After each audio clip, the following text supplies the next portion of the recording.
Bom dia a todos! Iremos falar sobre os decodificadores. A seguir estão alguns esclarecimentos.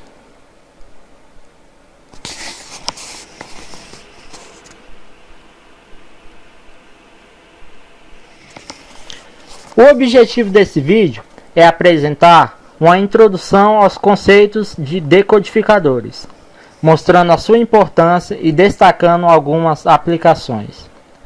Este vídeo possui como agenda o que são circuitos decodificadores, a importância deles, algumas aplicações, e iremos citar as respectivas referências bibliográficas. Um decodificador é o circuito lógico que converte um código binário de n bits que lhe é apresentado como entrada em m linhas de saída, sendo que cada linha de saída será ativada por uma e somente uma das possíveis combinações dos bits de entrada.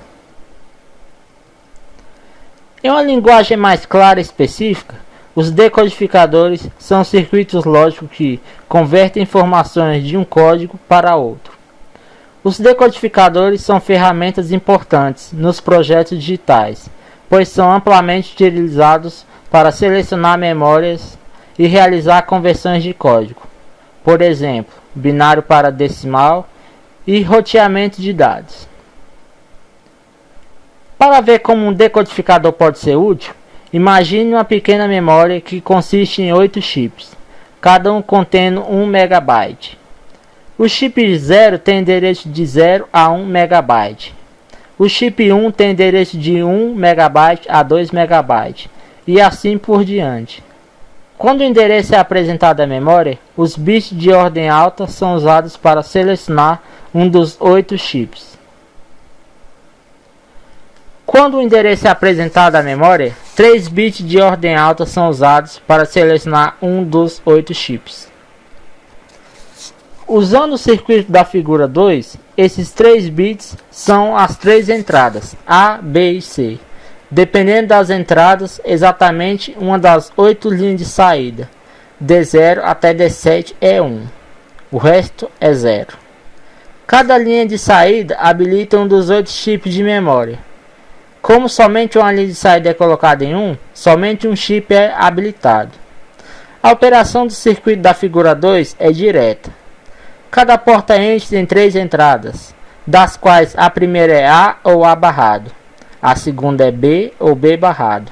E a terceira é C ou C barrado. Cada porta é habilitada por uma combinação diferente de entradas. D0 para A barrado, B barrado, C barrado. D1 para A barrado, B barrado, C e assim por diante. Bem, vamos falar um pouco das aplicações dos decodificadores. No caso aqui serão abordadas duas situações, o mapeamento de memória no hardware, como endereçar dados em diferentes componentes físicos com o mesmo barramento, e o mapeamento do conjunto de instruções, que seria como um dispositivo identifica a instrução a ser executada através do opcode da instrução. Verificaremos a primeira aplicação através de um exemplo, considerando um microcontrolador com barramento de 16 bits. Este micro contém uma memória EEPROM de 2K, uma memória RAM de 2K e 4 bytes destinados à leitura e escrita nas portas de microcontrolador. Então temos aqui o barramento de 16 conectando a CPU com cada um dos dispositivos.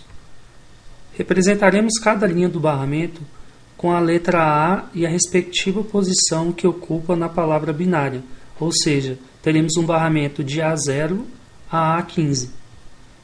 Representando os endereços na sua forma hexadecimal, poderemos utilizar endereços de 0x0000 a 0xFFFF, onde o x significa que o número está em hexadecimal. Mas como um microcontrolador realiza o endereçamento de dados para cada componente de hardware que tem?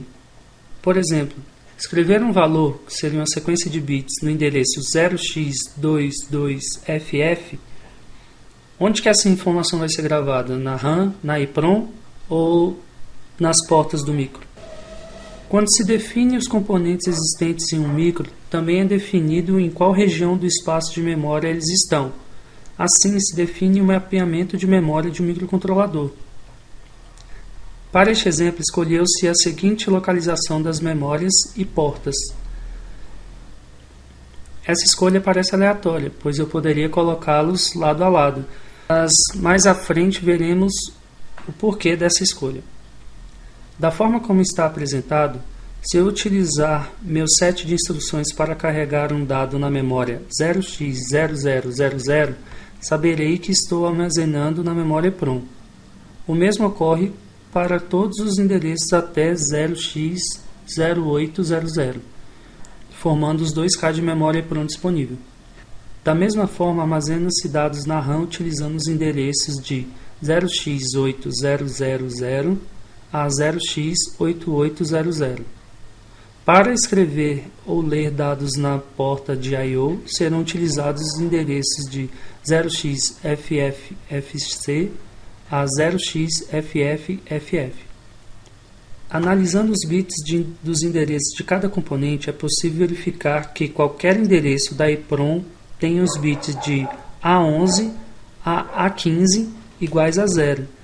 Da mesma forma, existem bits que não mudam na RAM e na porta de I/O.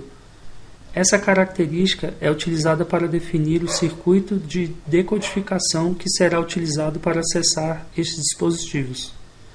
Nessa figura, a memória EPROM, RAM e as portas de I/O são representadas como chips eletrônicos. O pino CS significa Chip Select e é utilizado para ativar o circuito integrado. Logo, os circuitos decodificadores deverão ser utilizados de forma que apenas um destes chips esteja ativo quando eu escrever um endereço no barramento. Os 3 circuitos decodificadores apresentados realizam a chamada decodificação total. Em sua lógica, são levados em consideração todos os bits que não se alteram no endereço de circuito integrado, de acordo com o mapeamento definido. Assim, para o caso da EPROM, por exemplo, quando todos os bits de A11 a A15 forem 0, teremos 0 na saída do decodificador e a EPROM estará ativada, recebendo dados no endereço correspondente. O mesmo ocorre para os outros dispositivos. Como foi dito, os circuitos decodificadores devem selecionar apenas um componente e nos espaços em que foram mapeados. Mas se repararmos nos bits mais significativos do mapeamento, verificaremos que conseguimos selecionar esses dispositivos com apenas 2 bits mais significativos, pois para cada componente eles são diferentes, ou seja, todos os endereços da EPROM possuem os bits A15 e A14 iguais a 0. Assim, posso reduzir meus decodificadores para que considerem apenas esses bits, realizando a chamada decodificação parcial de endereço. Essa decodificação utiliza menos componentes e, consequentemente, gasta menos energia e espaço físico. No caso do decodificador utilizado para o mapeamento conjunto de instruções, funciona da mesma forma, só que agora em vez de mapear endereços de memória, serão mapeadas instruções. Como? Então você tem essa instrução aqui do microcontrolador, também eu utilizei de 16 bits. Esses 4 bits mais significativos seriam o opcode e os restantes dos bits seriam o operando. Então, de acordo com o opcode, eu vou saber qual a instrução que será executada. Isso aqui, no caso, seria só um sinalizador para um outro circuito que vai realizar a operação com os operandos. No caso, temos esse exemplo aqui de um set de instruções bem simples, que utiliza opcode com 4 bits, onde é possível ver a quantidade de instruções que é possível fazer com esses 4 bits, né, que são todas as combinações. Nesse caso aqui, a última não é utilizada. Bem, com isso pode surgir uma discussão com relação ao tamanho do opcode e o tamanho do operando. Se você aumenta o tamanho do opcode, você pode ter um set de instruções maior, mas mantendo-se o mesmo tamanho da palavra utilizada no microcontrolador, você teria operandos menores.